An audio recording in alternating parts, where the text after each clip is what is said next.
안녕하세요. 이번에는요, 그, 오답이 아니라 오답 노트에 대해서 이제 말씀드리는 것으로 하겠습니다.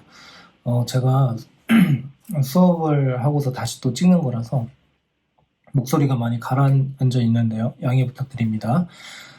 우선은 이제 오답 노트에 대해서 이제 말씀을 한번 드려보면요. 우선은 오답 노트는 평상시에 한다라기보다도요,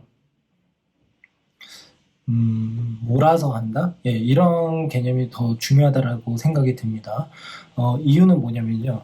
오답노트라고 하는 게 사실상 그 취지가 그런 거잖아요. 본인이 틀린 문제를 모아놓는다. 그래서 오답노트다라고 하는 거고, 본인이 틀린 문제를 다시 한번 풀어보자라고 하는 그런 용도로 사용을 하는 겁니다. 그런데 이제, 예를 들어서 문제를 적게 틀리면 상관이 없지만 많이 틀린다라고 가정을 한번 해보겠습니다. 100문제에서 예를 들어서 20문제를 틀린다라고 한번 생각을 해본다면 그 20문제를 100문제 단위로 해서 그 20문제를 다 오답노트에 적어야 하느냐라고 하는 것에 대해서 좀 고민을 한번 해보실 필요가 있습니다.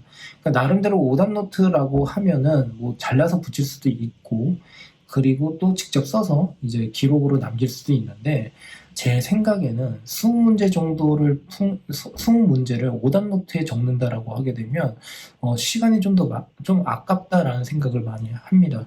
그러니까 그게 쌓이다 보면은 그런 수행 자체가 노동이 되거든요. 그 말인즉슨 무슨 뜻이냐면 정말 본인한테 필요한 그런 오답 정리가 아니라 단순하게 틀린 거를 기록하는 정도다라고 한다면 오답노트로서의 효과가 있겠느냐라는 거예요. 예, 그래서 저는 어떤 기준으로 이제 했으면 좋겠냐면요. 학생들이 제일 많이 공부하는 문제집을 거론을 하게 되면 너무 홍보를 하는 것 같아서 이렇게 말씀드리겠습니다. 한 단원을 풀었습니다. 그 중에서 최대 4개. 예, 최대 4개까지만 선별을 하는 거예요. 그러면 우선은 그 선별하기 그 전에는 어떻게 해야 됩니까? 먼저 다시 풀어봐야 돼요. 그리고 확실하게 맞은 거, 이해한 거, 이런 것들은 차라리 어떻게 해요? 거기에다가 틀렸으면 다시 세모 표시를 해놓고요. 다음에 복습을 할 때에 다시 한번 풀어보면 되는 겁니다. 그런데 이 중에서 이런 게 있어요. 질문을 했거나 해설지를 봤음에도 불구하고 그래서 이해는 했는데 내가 그걸 다시 한번 도전을 하려고 하거나 그와 비슷한 문제를 풀려고 했을 때 자신이 없는 게 있습니다. 근데 이 자신이 없다라고 하는 게 이런 것도 있어요. 특정 유형을 쭉 풀었는데 그 특정 유형에서는 오답이 별로 없습니다. 그럼에도 불구하고 그 특정 유형이 이상하게 저한테는 되게 부담스럽고 좀 자신이 없는 그런 단원이 또 있을 수가 있어요. 그러니까 그런 것들을 선별을 해야 된다는 뜻입니다. 뭐 아이디어를 따라하기 힘들다거나 아니면 다시 한번 풀려고 했을 때 자신감이 없거나 그 유형 자체가 너무 자신이 없는 것들 이런 것들을 선별을 해서 기록을 하는데 최대 4문제 정도를 최대한 고민을 해가지고 적어보는 것이 가장 좋지 않을까라고 생각이 듭니다. 이유인즉슨 오답노트 자체가 모아지면요. 이 오답노트 자체가 본인의 기본 실력 선상에서 심화서가 돼야 돼요.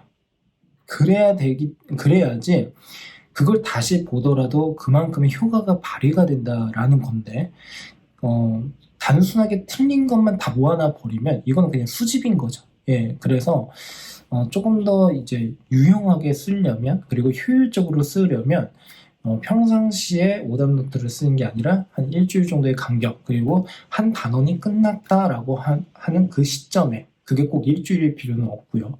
그래서 총 4문제 정도를 본인이 고민을 해가지고 풀어보게 하는 게 좋지 않나라는 생각도 합니다. 실제로 이제 그 내용은 저희 학원에서도 마찬가지로 그렇게 해요. 예전에는요, 좀 고백을 좀 또 양심 고백이라고 해야 될까요?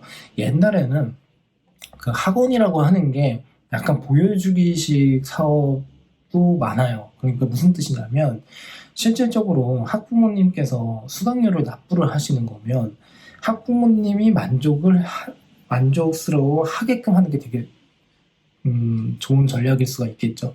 그러니까 애들이 틀린 것을 다 쫙 적게 하고 또박또박 쓰게 하고 막 이렇게 시킨단 말이에요.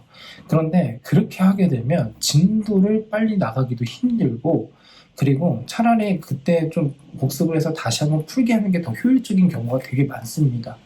그래서 그거를 이제 언제부턴가는 그렇게 하지를 않고 정말 어려운 거 한 4문제 정도, 그리고 여기에서 좀 더 여유 있게 한두 문제 정도를 더 포함을 시키는 경우는 있고, 그리고 그런 것들을 좀 모아놓게끔 해서 아이한테 조금 더 밀도 있는 학습을 할 수 있게끔 유도하는 게 중요하다. 예, 이런 말씀을 드리고 싶습니다. 자, 거기에다가 이제 또 하나 말씀드리고 싶은 것은, 그러면 평상시에 오답노트 대신에 좀 했으면 하는 게 뭐냐면요. 혼자 공부를 특히 할 때 사실은 해설지가 옆에 있잖아요. 그러니까 해설지를 참고를 할 수도 있는 거잖아요. 그러면 그 해설지에서 본인이 이해가 안 간 부분에다가 형광펜 또는 빨강색으로 밑줄을 긋는 겁니다. 본인이 이해가 안 간 부분, 그리고 겨우겨우 이해를 한 부분, 이해를 했어도 정확하게 내가 적용하기가 너무 어렵겠는데 라고 하는 그런 감에 의해서 좀 체감 난이도가 높아지는 부분, 그러니까 그런 부분을 박스칸에 칠을 하든 아니면 밑줄을 치든 형광펜으로 밑줄을 딱 쳐두든 상관이 없고요. 그리고 그 옆에다가 보충 설명, 본인만의 이해를 어떻게 했는지에 대한 보충 설명이나 풀이 과정을 옆에다 써놓는 것도 나쁘지 않아요. 그러면 예를 들어서 틀린 문제를 다시 한번 확인해서 이제 풀어봤는데 안 풀린단 말이에요. 그래서 또 고민을 하겠고, 고민을 했음에도 불구하고 또 안 풀려요. 그러면 해설지를 참고를 할 거 아닙니까? 그러면 그 부분이 결국에는 본인의 약점 포인트에 해당이 되니까 그 부분에 대해서 다시 한번 참고를 할 수가 있고 조금 더 효율적으로 볼 수가 있다는 뜻이 됩니다. 예, 그래서 그런 것만 좀 유의를 좀 해주시면 좋을 것 같고요.